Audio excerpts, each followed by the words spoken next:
एक बूढ़े भिखारी की अनोखी कहानी। एक भिखारी था। वह रोज एक सेठ के दरवाजे के पास आकर भीख मांगता था और वह सेठ हमेशा घर के बाहर उस भिखारी को आते देखकर नज़रअंदाज कर देता और कई बार उसके लिए गालियां भी बकता। वो कहता, तू जिंदा ही क्यों है? पूरी जिंदगी ऐसे ही भीख मांगेगा क्या? धरती का बोझ क्यों बना बैठा है? और कभी कभी उस भिखारी को गुस्से में वह धक्का भी मार दिया करता। इतना कुछ हो जाने के बावजूद भिखारी के मुंह से सिर्फ यही निकलता कि भगवान तुम्हारे पापों को माफ़ करे। एक बार सेठ को धंधे में बड़ा नुकसान होने की खबर मिली। सेठ बहुत परेशान था कि तभी उसके दरवाजे पर वही भिखारी आया। गुस्से में अपना आपा खोते हुए सेठ ने उस भिखारी को पत्थर दे मारा। पत्थर लगने के कारण भिखारी का सर फूट गया और उसके सर से खून बहने लगा। फिर भी दर्द से कराहते हुए भिखारी ने इतना ही कहा, भगवान तुम्हारे पापों को माफ़ करे। भिखारी वहाँ से चला गया। सेठ सोच में पड़ गए। भिखारी को पत्थर मारा, फिर भी उसने सिर्फ प्रार्थना की। सेठ का गुस्सा शांत हुआ। सेठ ने अपना मन शांत किया और भिखारी का रहस्य जानने के लिए उसने भिखारी का पीछा करना शुरू कर दिया। भिखारी जहाँ जहाँ जाता, सेठ उसके पीछे पीछे जाता। सेठ ने देखा कि कोई उसको खाना देता, कोई उसको मारता, कोई अपमानित करता तो कोई गाली देता। लोग भिखारी के साथ चाहे जैसा व्यवहार करते, लेकिन भिखारी सबके लिए एक ही प्रार्थना करता, भगवान तुम्हारे पाप माफ़ करे। अब रात होने को आई थी। भिखारी अपने घर जाने के लिए लौटा। वो अपने घर पहुंच गया, लेकिन सेठ अब भी उसका पीछा कर ही रहा था। एक पुरानी टूटी हुई खटिया पर एक बूढ़ी औरत लेटी हुई थी। काफ़ी कमज़ोर और बीमार लग रही थी। वह भिखारी की पत्नी थी। अपने पति को वापस आता देख वह खाट से उठ खड़ी हुई। पत्नी ने अपने पति के भीख वाले कटोरे में देखा, उसमें सिर्फ आधी बासी रोटी थी। उसे देखकर वह बोली, आज बस इतना ही मिला और आपके सिर से खून निकल रहा है, ये चोट कैसे लगी? बूढ़ा भिखारी बोला, आज बस इतना ही मिला, किसी ने कुछ दिया ही नहीं।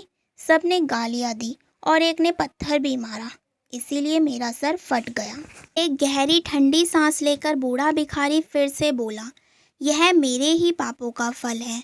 तुम्हें याद है कुछ सालों पहले हम कितने अमीर थे? क्या कुछ नहीं था हमारे पास? हमारे पास हर चीज़ ज़रूरत से ज़्यादा थी, लेकिन हमने कभी दान नहीं किया। और उससे भी बुरा हमने उस अंधे भिखारी के साथ किया जो हमारे दरवाजे पर भीख मांगने आया करता था। बूढ़ी पत्नी की आंखों में आंसू आ गए। वह बोली, हाँ, हम उस बेचारे अंधे के साथ बहुत बुरा करते थे, उसका अपमान करते थे, उसे खाने के लिए रोटी की जगह कागज दिया करते, उसका मजाक उड़ाया करते और कभी कभी मारा भी करते। मैंने कभी उसको रास्ता नहीं दिखाए। एक बार मैंने उसके मुंह पर मिट्टी भी फेंकी थी और वह हमेशा दुखी होकर यही कहता कि भगवान तुम्हें तुम्हारे किए की सज़ा देगा, भगवान तुम्हारे पापों की सज़ा ज़रूर देगा। उसका श्राप सच हुआ और हम इस दुख भरी ज़िंदगी में आ गए। भिखारी बोला, हाँ, उसका श्राप सच हुआ, इसीलिए मैं किसी को बद्दुआ नहीं देता, चाहे कोई मेरे साथ कैसा भी बर्ताव करे।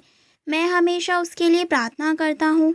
मैं नहीं चाहता कि कोई भी हमारे जैसे ज़िंदगी का अनुभव करे, किसी को भी हमारे जैसे दुखों का सामना करना पड़े।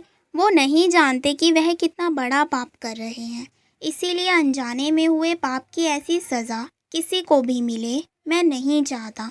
सेठ वहीं पर छुपकर यह सारी बातें सुन रहा था। अब उसे सब कुछ समझ में आ गया था। भिखारी और उसकी पत्नी ने वह आधी रोटी मिल बांट कर खाई और भगवान को धन्यवाद बोलकर सो गए। अगले दिन बूढ़ा भिखारी फिर से भीख मांगने गया। सेठ के घर के पास जाते ही सेठ ने पहले उसके लिए गरम रोटी निकाल कर रखी थी। उसे देते हुए सेठ ने विनम्रता से बोला, मुझसे बहुत बड़ी गलती हो गई, मुझे माफ़ कर दीजिए बाबा। बूढ़ा भिखारी बोला, भगवान तेरा भला करे। इतना कहकर वह आगे निकल गया। इस कहानी से हमें यह सीख मिलती है कि मनुष्य चाहे किसी के बारे में बुरा कहे या भला करे, लेकिन भगवान सिर्फ कर्म के हिसाब से उसको फल देता है।